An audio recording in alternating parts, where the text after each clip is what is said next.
Within days of Nazi Germany's invasion of Poland on September 1st, 1939, and the British declaration of war 2 days later, the vanguard of the British Expeditionary Force, BEF, arrived on the continent of Europe. These 4 divisions grew to 150,000 men and more than 20,000 vehicles before reaching a peak strength of 400,000 by the fateful following spring. The marauding Nazis and their Soviet Red Army accomplices conquered Poland within weeks, but World War II in the West was strangely static. The lengthy period of inactivity as German and Allied forces sat idle along the frontier of France was derisively called the Phony War. However, it was not to last. On May 10, 1940, the Germans launched Fall Gelb, or Case Yellow, shattering the uneasy peace with an invasion of France and the Low Countries that swept to the English Channel and threatened to cut off and surround surviving French Army and BEF units. The British commander, Field Marshal John Vereker, 6th Viscount Gort, consulted with French General Maxime Weygand, who'd replaced the ineffective General Maurice Gamelin, and as the French Ninth Army collapsed, exposing the British rear, Gort divided the BEF into 2 commands of roughly brigade size each and established a defensive perimeter called the Canal Line from the port of Dunkirk to the town of Arras, some 86 kilometers south. Gort realized that Dunkirk, located in a marshy area that might aid in its defense and near the longest uninterrupted beach on the Channel coast, was the closest port of adequate size with possibly intact harbor facilities, offering the best hope for any withdrawal of the remnants of the BEF or French armies from the continent. An Allied counterattack at Arras from May 21st, 23 brought initial success against the Germans. However, early gains could not be sustained, and reinforcements were scarce. The advance ultimately ground to a halt. Nevertheless, the Germans were stunned by its ferocity and suspended offensive operations for an entire day. Hitler later consulted with his lieutenants, and Reichsmarschall Hermann Göring, commander of the Luftwaffe, convinced the Führer that air attacks alone could finish off the Allied troops being squeezed into an ever-tightening perimeter around Dunkirk. Hitler's decision to halt ground attacks and allow the Luftwaffe to deliver the coup de grace against the enemy hemmed in at the port ranks as one of his greatest blunders of World War II. By the time Hitler reversed course and resumed ground operations, the evacuation of Allied forces from Dunkirk was well underway. While the bulk of the BEF, the remnants of 3 French armies, and a contingent of Belgian forces converged on the defensive perimeter at Dunkirk, heroic stands at the coastal cities of Boulogne, 60 kilometers southwest, and Calais, roughly half that distance from Dunkirk, bought precious time as a complex plan for evacuation came together. The 2nd Battalion Irish Guards and a single battalion of the Welsh Guards fought bravely at Boulogne, while the 3rd Royal Tank Regiment, 3 battalions of the Rifle Brigade, and approximately 800 French troops held on at Calais. The defenders of Boulogne lost 400 killed in action, but delayed the Germans for 2 days. At Calais, the soldiers of the 1st Searchlight Regiment, a non-combat unit, joined the fight as Allied troops rushed into the city just moments before the Germans arrived. Sacrificing themselves willingly, these Allied troops held on for 3 days. Calais fell to the Germans on May 26th. Meanwhile, the planning and execution of an epic seaborne rescue operation had begun. As early as mid-May, 57-year-old Vice Admiral Bertram Ramsay had been aware of the predicament of the BEF and other Allied forces in France. As commander of the Royal Navy at Dover, Ramsay, who had joined the Royal Navy in 1898, served in World War I, retired in 1938, and been coaxed by Prime Minister Winston Churchill to return to service, was destined to command any evacuation effort undertaken on the continent. On May 20th, from his command bunker deep beneath Dover Castle and chiseled into the famous White Cliffs, Ramsay held his first planning meeting for the effort that came to be known as Operation Dynamo, named from the adjacent dynamo room that supplied electric power to the command bunker and headquarters facilities. As Ramsay formulated Operation Dynamo, War Minister Anthony Eden assured Gort that arrangements would be made to attempt an evacuation. However, the temperament among the highest echelons of the British command was gloomy. General Sir Alan Brooke, commander of the BEF-2 Corps and future chief of the Imperial General Staff, wrote a diary entry on May 23rd that read like an epitaph. "Nothing but a miracle can save the BEF now, and the end cannot be very far off. It is a fortnight since the German advance started, and the success they have achieved is nothing short of phenomenal.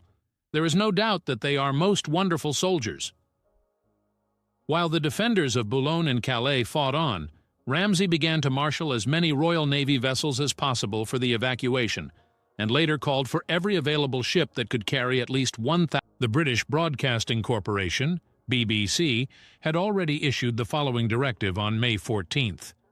The Admiralty have made an order requesting all owners of self-propelled pleasure craft between 30 feet and 100 feet in length to send all particulars to the Admiralty within 14 days from today if they have not already been offered or requisitioned.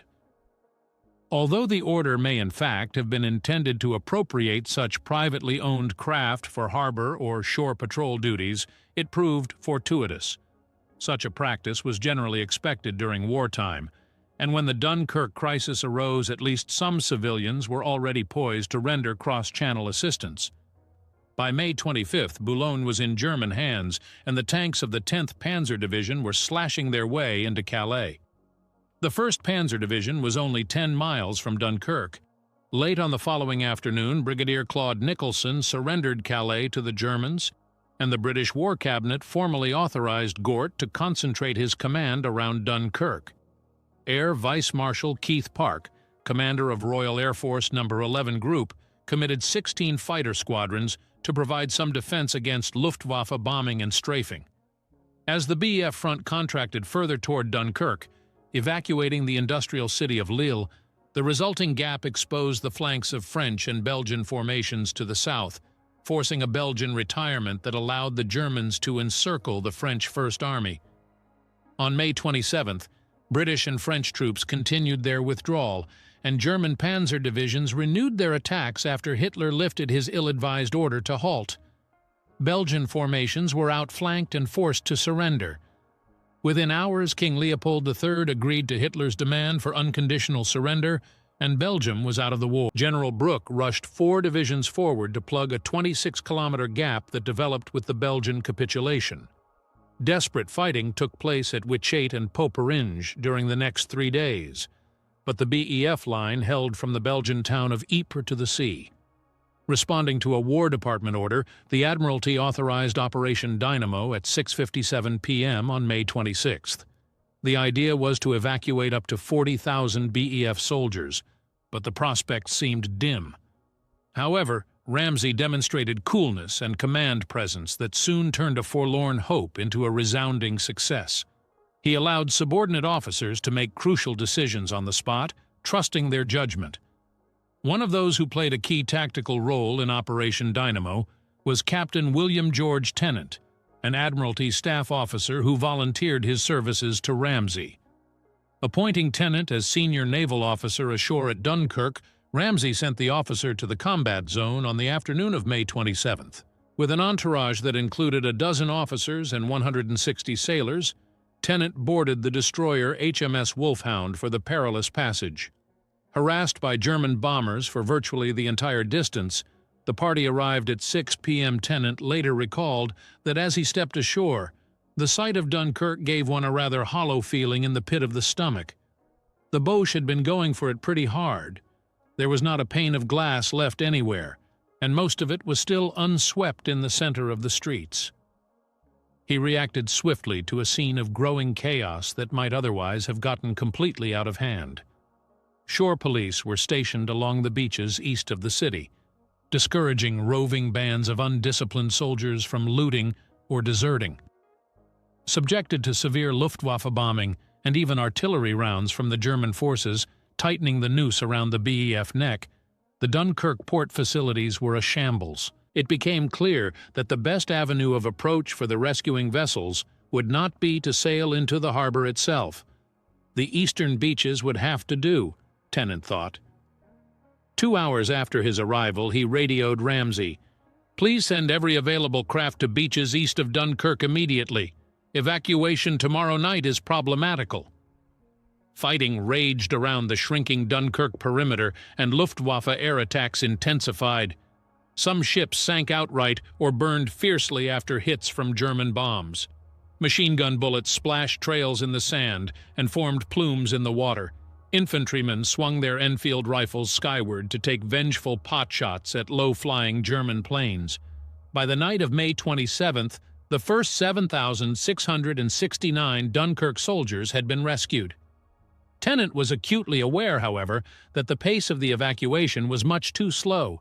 Smaller boats had to make runs to shore, load troops, and ferry them to the larger vessels waiting in deep. Complicating matters were the simple facts that despite the best efforts of RAF fighters, soldiers waiting on the open beaches were subjected to devastating Luftwaffe bombing and strafing, and the rescue vessels were also in great peril for prolonged periods. In quiet desperation, Tennant scanned the wrecked harbor, shrouded in smoke, its buildings and facilities blazing. German aircraft had surely wreaked havoc, but they had failed to destroy the two long breakwaters, or moles, constructed of concrete pillars driven into the seabed with wooden boardwalks that were 8 feet wide. They actually formed a man-made entrance to the harbor. At their originating points, the two moles were a mile apart. They converged toward one another as they jutted into the open sea. Taking a closer look, Tennant believed that the moles might be used to embark groups of soldiers in an orderly fashion directly onto the larger rescue ships, rather than utilizing only the time-consuming ferry process along the beach.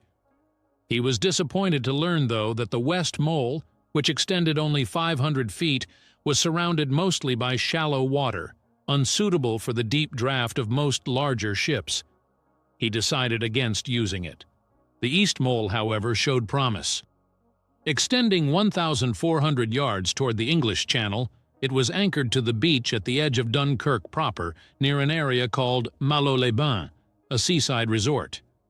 There were tall dunes nearby that might provide some cover for soldiers as they were grouped for their march down the East Mole, and then, hopefully, directly aboard large ships that would carry them to Dover.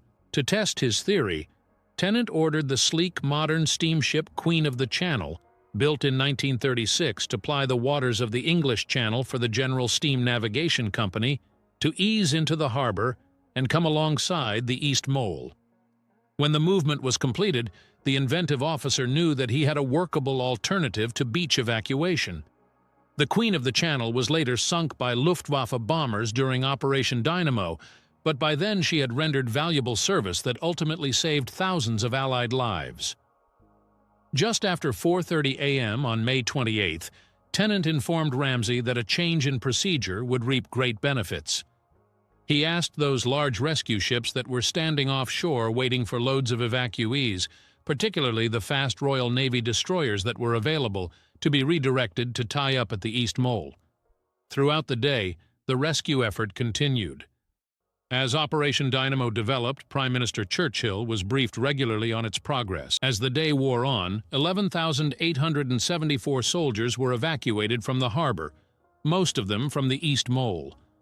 Another 5,930 had been plucked from the eastern beaches, still in use. At Lille, 40,000 soldiers of the trapped French First Army held on against 7 German infantry and panzer divisions. Their grim determination until the end of May occupied substantial German forces that might have smashed the Dunkirk beachhead otherwise.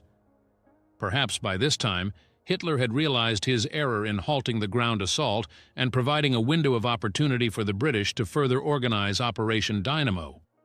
While German intelligence confirmed on May 27th that the evacuation effort had begun, Admiral Otto Schneewind, a high-ranking Kriegsmarine staff officer, noted in a conversation with Goering that the opportunity to annihilate the BEF was slipping away. A regular and orderly transport of large numbers of troops with equipment cannot take place in the hurried and difficult conditions prevailing, Schneewind told the pompous Reichsmarshal.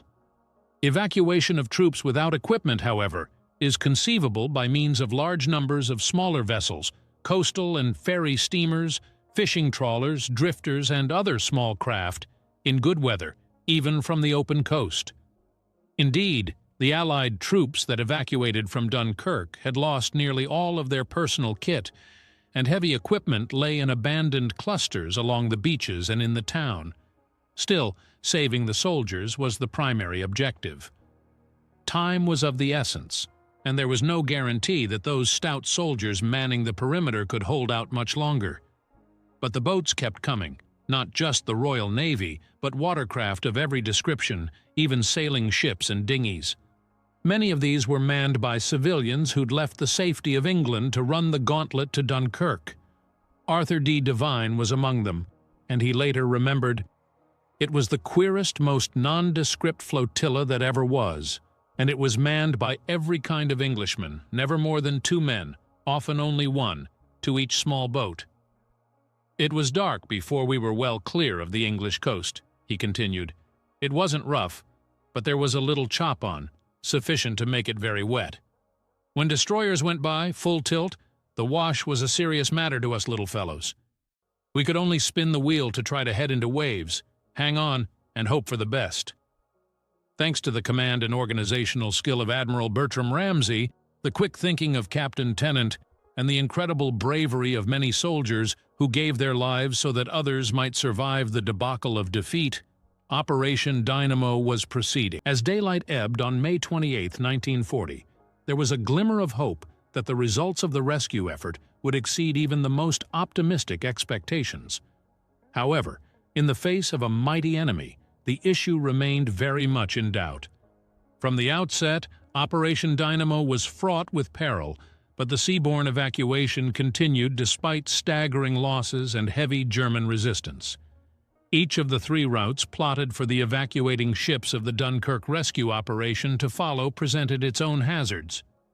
Designated routes X, Y, and Z, they were each used at various times and required steely nerves for those who undertook the effort, sometimes using buoys and lightships as reference points.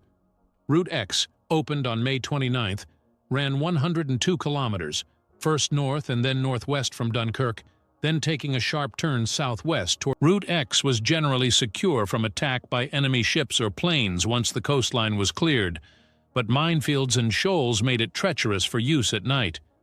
Route Y was by far the longest at 161 kilometers, edging northeast from Dunkirk before turning sharply west and then south to Dover, crossing the paths of German U-boats and patrolling aircraft. Its travel time to Dover was 4 hours longer than the most direct course, 72-kilometer Route Z, which ran west from Dunkirk with a lengthy period in range of German artillery on the French coastline before a gradual northwesterly turn reached Dover. The Royal Navy was taking a dreadful pounding, and on May 29th alone the destroyers Grafton, Grenade, and Wakeful were sunk while 6 others were damaged, and 6 merchant ships involved in the operation went down in the harbor. Wakeful was hit by a pair of torpedoes from the German E-boat S-30 that morning, and only one of 640 Allied soldiers aboard survived the sinking along with just 25 of the destroyer's complement of 110 sailors. When Grafton attempted to render assistance to Wakeful, a torpedo from the submarine U-62 ripped into her stern, killing 15 men, including the captain. Grafton was racked by a violent secondary explosion, and another destroyer, Ivanhoe, sank the hulk with gunfire. HMS Grenade prepared to cross the English Channel to Dunkirk during the night of May 28th. The destroyer was set upon by German Junkers Ju-87 Stuka dive bombers, screaming down in near-vertical dives through a hail of anti-aircraft fire. 3 German bombs set the destroyer ablaze, killing 14 sailors outright and mortally wounding 4 more. Fears that the destroyer might sink at the East Mole and block the approaches of other ships prompted orders to cast. Alongside Grenade, the destroyer Jaguar was hit by a bomb that killed 13 and wounded 19. The minesweeper HMS Waverly, with 600 soldiers packed aboard, took bomb hits and sank rapidly, losing about 350 men. Amid the chaos, the HMS Comfort was fired upon by friendly ships and rammed by the minesweeper HMS Lyd, killing 4 men. Grenade drifted into the harbor channel and was taken in tow by the trawler John Catling. As the destroyer lay derelict on the edge of Dunkirk's outer harbor, her magazines exploded, and the shattered warships sank during the night. Although grievous naval losses had been expected, such a rate of attrition was both shocking and unsustainable. The following day, the Admiralty issued orders for all its newest destroyers to clear the vicinity of Dunkirk. Only 18 destroyers, most of them of World War I vintage or older, remained on station. While the lethal air-sea duel continued on May 29th, another 33,558 Allied soldiers reached safety in England.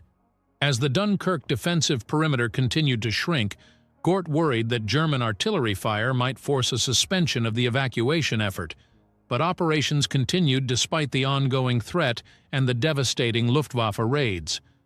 Before he would authorize ships to use Route X, Admiral Ramsay ordered minesweepers into the area to clear as much of that hazard as possible, while 3 Royal Navy destroyers ventured within range of any German artillery that might blast away at evacuating vessels to determine the extent of that threat. Luftwaffe dive bombers attacked the destroyers but scored no hits, and there was no appreciable artillery fire. By the afternoon of the 29th, Route X was open. French destroyers and Dutch ships joined the evacuation and helped quicken its pace, while both the East Mole and the beach were still being utilized. Across the English Channel, the port of Dover teemed with activity as 25 Royal Navy destroyers, 16 motor yachts, 12 Dutch scoots, 4 hospital ships, and more than 20 other vessels moved through the harbor that day. The experience of Arthur D. Devine, one of many volunteer seamen who braved the gauntlet of enemy fire during Operation Dynamo, is representative of the fortitude they displayed. Even before it was fully dark, we had picked up the glow of the Dunkirk flames, he wrote. The aircraft started dropping parachute flares. We saw them hanging all about us in the night like young moons. The sound of the firing and the bombing was with us always, growing steadily louder as we got nearer and nearer. The beach, black with men, illumined by the fires, seemed a perfect target. But no doubt the thick clouds of smoke were a useful screen. The picture will always remain sharp-etched in my memory, Devine continued. The lines of men wearily and sleepily staggering across the beach from the dunes to the shallows, falling into little boats, great columns of men thrust out into the water among bomb and shell splashes. As the front ranks were dragged aboard the boats, the rear ranks moved up, from ankle-deep to knee-deep, from knee-deep to waist-deep, until they too came to shoulder depth in their turn. The little boats that ferried from the beach to the big ships in deep water listed drunkenly with the weight of men, and always down the dunes and across the beach came new hordes of men, new columns, new lines. The ordeal of retreat, incessant bombardment, and finally salvation took its toll on the suffering soldiers of the beach. Sam Kershaw, a private in the 42nd East Lancashire Division, remembered, "We were fighting in northern France when a German armored column caught up with us and sprayed the whole unit with gunfire. We sheltered from the gunfire in a ditch and lost all our equipment. When we got away from the German column, our officer said we had to make our way to Dunkirk, where we were going to be evacuated. The trek took 48 hours, mostly on foot. When we got there, I laid down in the sand, tired and starving, and went to sleep," recalled Kershaw. "We waited in some nearby sand hills all of the next day, and when night fell, we were taken in a rowing boat to HMS Halcyon, a Royal Navy minesweeper. I fell asleep on deck, and when I awoke, I saw the white cliffs of Dover in front of me." As the embarkation process was repeated on the beach and at the East Mole, it achieved a measure of remarkable efficiency. Canadian-born Commander James Campbell Jack Clouston served as piermaster at the East Mole, enforcing discipline strictly, sometimes at the point of his revolver. Under Clouston's direction, 600 men could be loaded aboard a ship in as little as 20 minutes. Clouston had been in command of the destroyer HMS Isis and was temporarily assigned to Captain Tennant's shore party headed for Dunkirk, while his ship was undergoing repairs. Soon after arriving, Tennant's officers cut cards to determine their assignments during the evacuation. Clouston drew the East Mole and discharged his duties with composure for the next 5 days and nights. On June 1st, Clouston returned to Dover to deliver a report to Admiral Ramsay. The next day, Clouston and 30 other men boarded 2 RAF motor launches for the trip back to Dunkirk. As they neared the coast of France, the launches were set upon by 8 Stukas. When his launch was sunk, Clouston ordered the other boat to continue on its way. Rescue never came. and the hero of the East Mole died of hypothermia. Only one survivor of his launch was pulled from the channel. Although Tennant would retain command as senior naval officer ashore at Dunkirk, the Admiralty decided to dispatch Rear Admiral William Frederick Wakewalker to take charge of all ships operating off the French-Belgian coastline.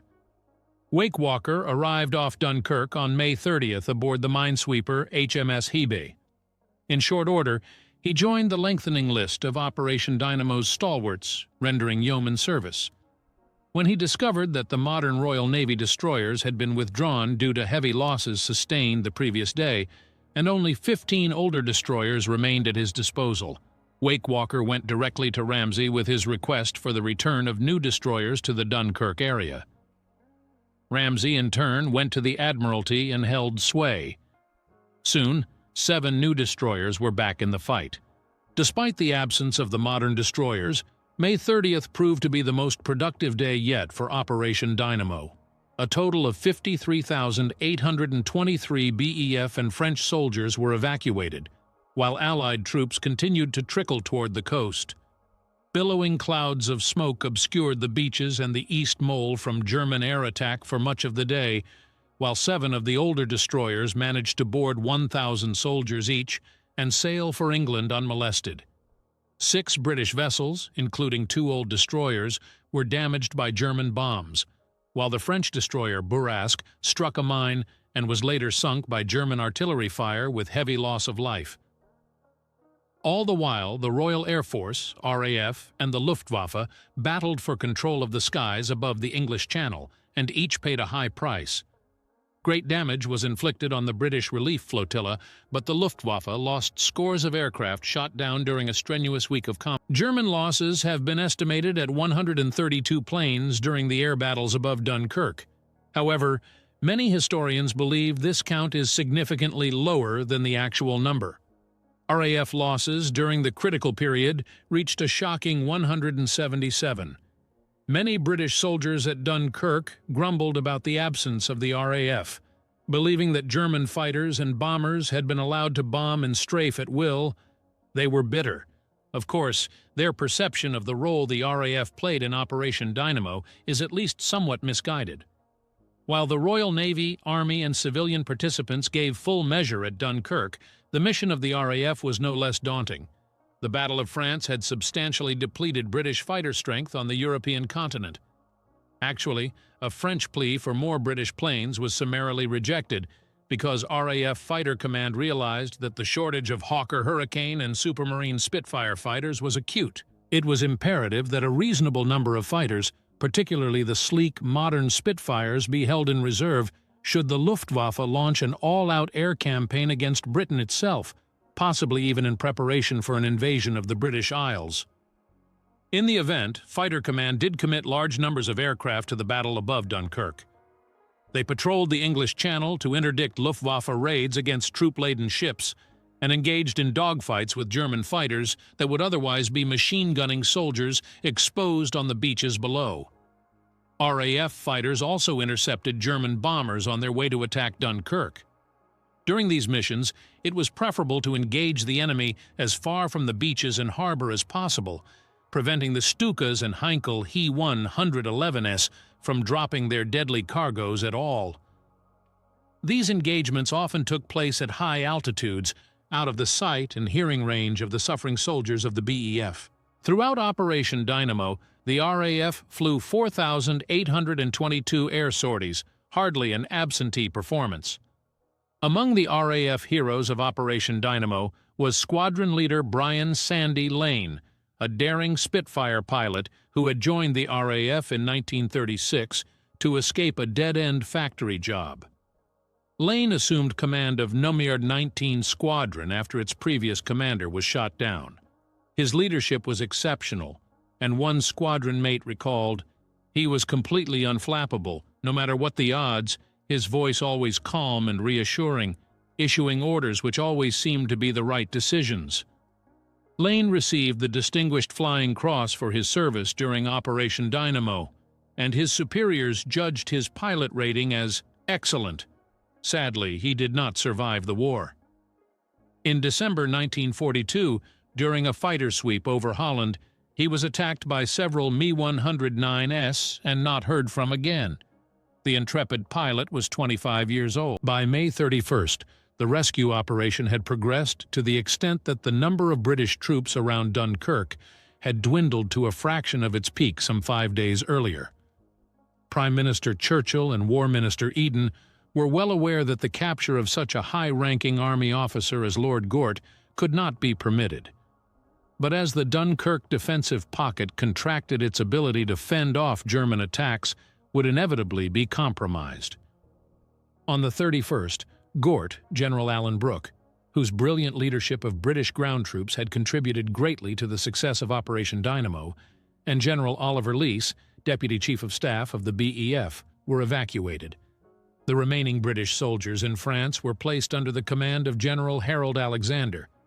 High winds swept smoke and haze away from the vicinity of Dunkirk, revealing fresh targets for German aircraft and artillery, and the beaches were temporary. German ground forces compelled the British defenders to abandon La Panne, the furthest east of the Dunkirk beaches. The thin perimeter shrank to a depth of only 5 kilometers.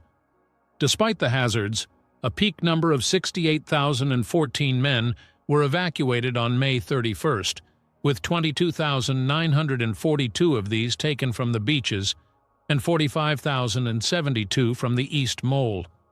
In 5 days, 194,620 men had been safely brought to England. In exchange, the Royal Navy destroyers Express, Icarus, Keith, and Winchelsea were damaged by German bombs on May 31st, but continued their assigned duties.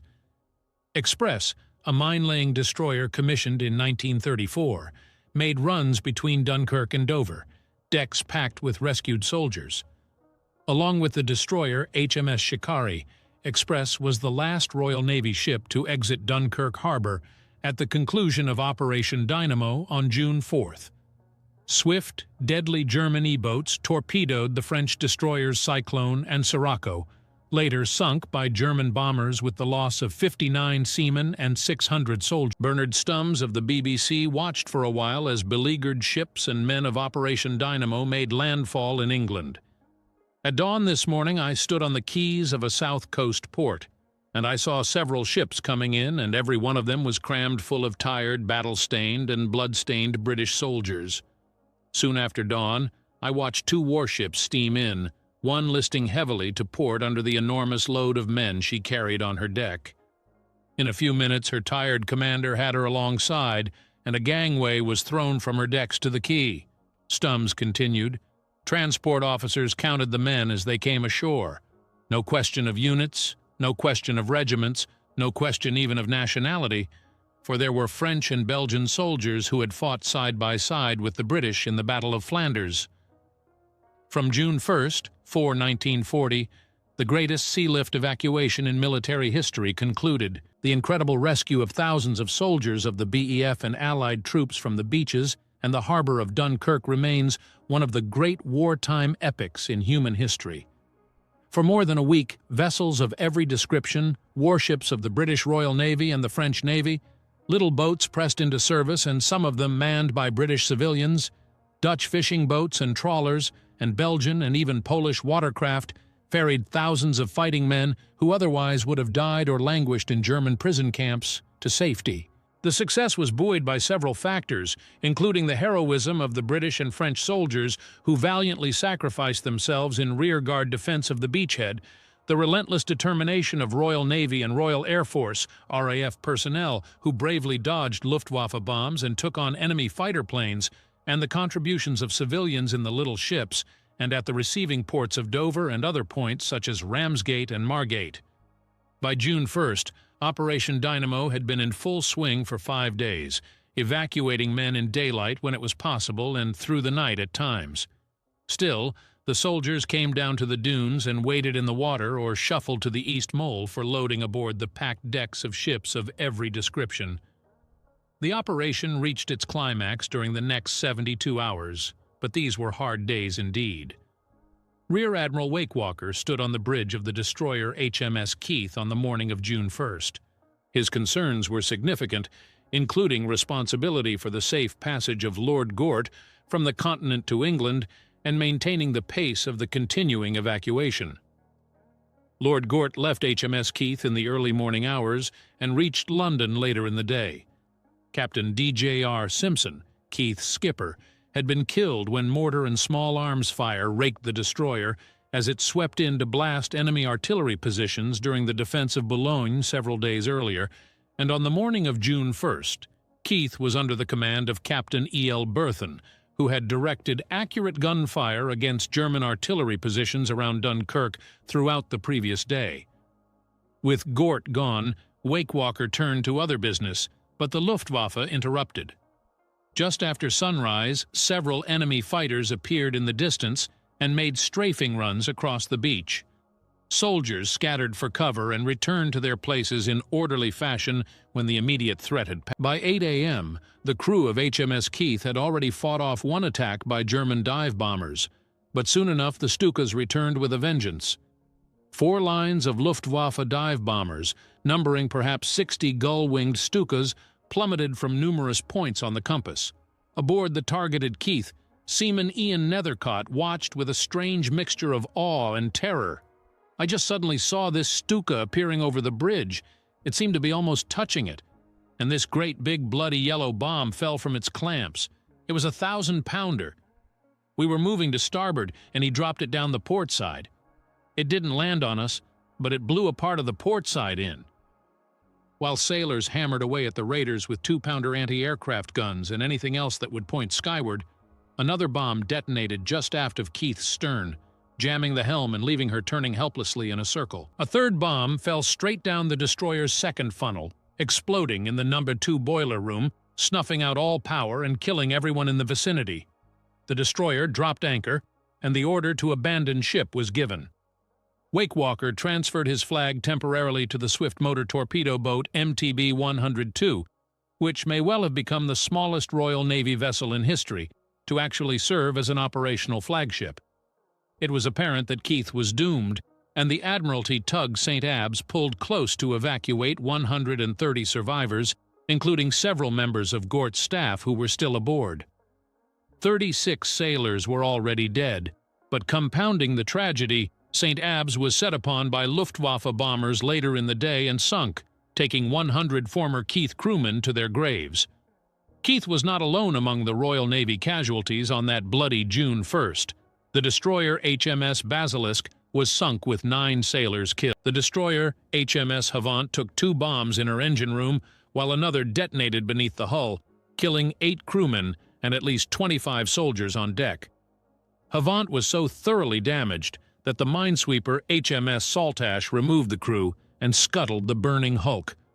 The minesweeper HMS Skipjack had taken 275 soldiers aboard when 10 Junkers Ju-88 twin-engine bombers swept in to drop 3 bombs on the small vessel. Skipjack capsized just before 9 a.m., remained afloat for about 20 minutes, and then plunged to the bottom of the harbor with many of the soldiers aboard trapped beneath the hull. Most of them died, along with 19 sailors, and Luftwaffe aircraft reportedly strafed the survivors in the water. 2 miles off Dunkirk at midday, the French destroyer Foudroyant was attacked by Stukas and Heinkel level bombers. 3 250-kilogram bombs hit the ship, breaking her keel. She rolled over and sank in 25 meters of water, and 19 of her crew were killed. Fortunately, since Foudroyant was inbound to Dunkirk, her decks were not crowded with rescued soldiers. These morning losses were appalling. At 1:45 p.m., Admiral Ramsay ordered all destroyers out of the combat zone. Incredibly, a total of 64,429 soldiers were evacuated on June 1st, including 47,081 at the East Mole and 17,348 off the beach. The steamer Whippingham had transported 2,700 men to safety single-handedly. The little boats that dashed to the beaches on that harrowing Saturday had pulled an average of 280 men per hour from every mile of beach that remained in Allied control. While Dover handled primarily larger ships, the smaller craft were busily swarming in and out of Margate and Ramsgate and other points. By mid-morning on June 1st alone, Ramsgate had received 24 small vessels with 4,356 evacuees aboard. When Operation Dynamo concluded, more than 43,000 rescued soldiers had come ashore there. While estimates of the number of Allied ships participating in the sealift peak at about 900, some sources relate that more than 600 of these were counted among the fabled little ships. One of the little ships belonged to Charles Lightoller, who 28 years earlier had served as second officer aboard RMS Titanic and survived the sinking of the great passenger liner on April 15, 1912. Lightoller took his personal motor yacht Sundowner to Dunkirk on June 1st and returned with more than 100 soldiers. Sundowner was restored in 1990 and is today on display at Ramsgate. As Ramsay issued his recall order to the embattled Royal Navy destroyers and other warships off Dunkirk, Lord Gort arrived at Downing Street in London. Churchill congratulated the commander on his skillful defensive retreat and the success of the ongoing evacuation, which would actually save the core of the British Army to fight another day. During the 45 minutes that followed, Gort described the operations of the BEF in some detail. Former Prime Minister Neville Chamberlain later wrote, "Gort got back this morning and gave us a thrilling account of the whole operation. There seems to have been hardly any mistake that the French did not make. Of course, the Battle of France was ongoing, and there would be more time later for an assessment of command and troop performance. At the time, however, it must be acknowledged that French troops, particularly those of the 16th Corps, were fighting valiantly to hold the perimeter at Dunkirk. For example, from May 29th to June 4th, the 12th Motorized Infantry Division committed its 8,000 soldiers to the effort with orders to hold your present position at all costs to the last man and last round. This is essential in order that a vitally important operation can take place." As the rescue effort progressed, concerns arose within the beleaguered French government that British soldiers were actually being evacuated in much larger numbers than French troops. French Prime Minister Paul Reynaud and Churchill had already discussed the situation during an earlier meeting. By June 2nd, only about 4,000 soldiers of the BEF rear guard and a considerably larger number of French troops remained ashore in the vicinity of Dunkirk. However, the losses sustained on June 1st compelled Ramsay to suspend all rescue operations at 7 a.m. with the hope of resuming after dark. Earlier plans to conclude Operation Dynamo by first light on June 2nd were discarded, and the evacuation window would remain open at least another 24 hours. With the bulk of the BEF already out of France, a total of 26,256 men were removed from the beaches and the East Mole on the south. As the day wore on, the remaining British soldiers filtered through the perimeter held by the fighting French. Then, deliberately and resisting German pressure to the best of their ability, the French began their own retrograde movement. June 2nd was Sunday, and a British chaplain conducted services on the beach, including Holy Communion.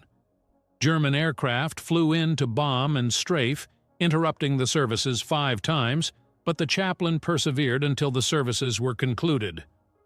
As the sun rose on June 2nd, RAF Spitfires and Hurricanes took off from airfields in southern England on dawn patrol.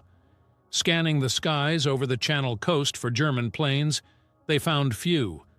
Most of the pilots turned for home and breakfast without firing their guns. A short time later, however, pilots of Nosquare 66, 92, 266, and 611 squadrons, perhaps flying as many as 50 RAF fighters, were back in the air. 23-year-old Flight Lieutenant Robert Stanford Tuck led the big flight. Around 8 a.m., he pressed an attack against 3 He-111 bombers. Out of nowhere, several German Messerschmitt Me-109 fighters jumped the young pilot. Machine gun bullets chewed into the tail section of his Spitfire, but Stanford Tuck turned the tables and sent one enemy fighter spinning out of control. He then turned back toward an He-111, shot it down, and watched the crew's parachutes billow. During another brief brawl with Me-109ES, Stanford Tuck damaged 2 of the enemy planes. Within the hour, he was safely on the ground at his home field, RAF Martlesham. The RAF tally that morning included 14 Luftwaffe planes shot down and 21 more damaged. However, Stanford Tuck's command sustained grievous losses as well. 5 pilots were killed in action. 5 others were shot down and survived, one of them taken prisoner. 2 of the dead pilots, Ken Crompton and Donald Little from No. 611 West Lancashire Squadron, were newlyweds, both in their early 20s, while their husbands fought and died in the skies over Dunkirk. The 19-year-old brides of Crompton and Little were attending a breakfast given by the squadron commander for those wives whose husbands had previously lost their lives. As those gathered somberly sipped champagne, word reached these two that they were now widows as well. Late on the morning of June 2nd, Ramsey signaled, "The final evacuation is staged for tonight, and the nation looks to the Navy to see this through." Under cover of darkness, the last of the organized BEF rearguard boarded boats and departed the embattled coast of France. As many as 20,000 French troops expected to reach the evacuation area failed to appear due to command and logistics issues in the face of continuing German pressure. At 11:30 p.m., Ramsey received the message, "BEF evacuated. Returning now." Tennant used a megaphone to shout for any remaining British. Finally satisfied that the job was complete, he radioed Ramsey at 10:50 a.m. on June 3rd. Operation completed, returning to Dover. In reality, there were still well over 100,000 British troops in France. Among these was the 51st Highland Division, detailed to support the French defenders of the Maginot Line and actually under French command, eventually surrendering to the Germans.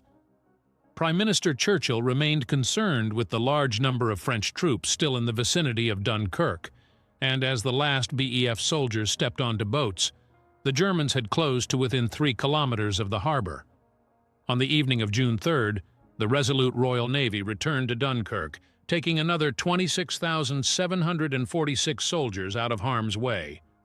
Still, thousands of French soldiers remained ashore. Around 10:15 that evening, the destroyer HMS Whitshead led the final evacuation foray to Dunkirk. The effort concluded in the early morning hours of June 4th, and another 26,175 soldiers, most of them French, were rescued. Operation Dynamo was officially concluded at 2:23 p.m. Shortly after 10 a.m. on June 4th, German troops began filtering into Dunkirk, rounding up approximately 40,000 surrendering French soldiers. The bodies of the dead lay everywhere. British casualties alone included 68,111 killed, wounded, or captured. The wreckage of an army, more than 2,000 artillery pieces and 60,000 vehicles, lay abandoned. At least 240 ships had been sunk, including 6 Royal Navy and 3 French destroyers. Hitler's order of the day for June 5, 1940 crowed, "Soldiers of the West Front, Dunkirk has fallen. With it has ended the greatest battle in world history. Soldiers, my confidence in you knows no bounds." However, 338,226 British and French soldiers had escaped the clutches of the Nazis. Many of the French troops were repatriated within days and took part in the final battles before the capitulation of their country. With the long shadow of defeat hanging over it, Operation Dynamo was nevertheless labeled a triumph. Although quietly exultant with the spectacular achievement, Churchill rose in the House of Commons on June 4th and spoke frankly, delivering one of the most stirring speeches in British history. He reminded the gathering that the German army had swept across France and Belgium like a sharp scythe, and admonished, "We must be very careful not to assign to this deliverance the attributes of a victory. Wars are not won by evacuations." The Prime Minister added with steely resolve that the prospect of a German invasion was real, but it would be resisted through to ultimate victory. "We shall go on to the end," he intoned. "We shall fight in France.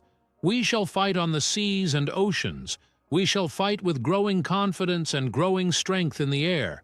We shall defend our island, whatever the cost may be. We shall fight on the beaches. We shall fight on the landing grounds. We shall fight in the fields and in the streets. We shall fight in the hills. We shall never surrender." The road to victory in World War II, achieved 5 long years later, was arduous indeed, but it may be concluded that it began at Dunkirk in glorious defeat.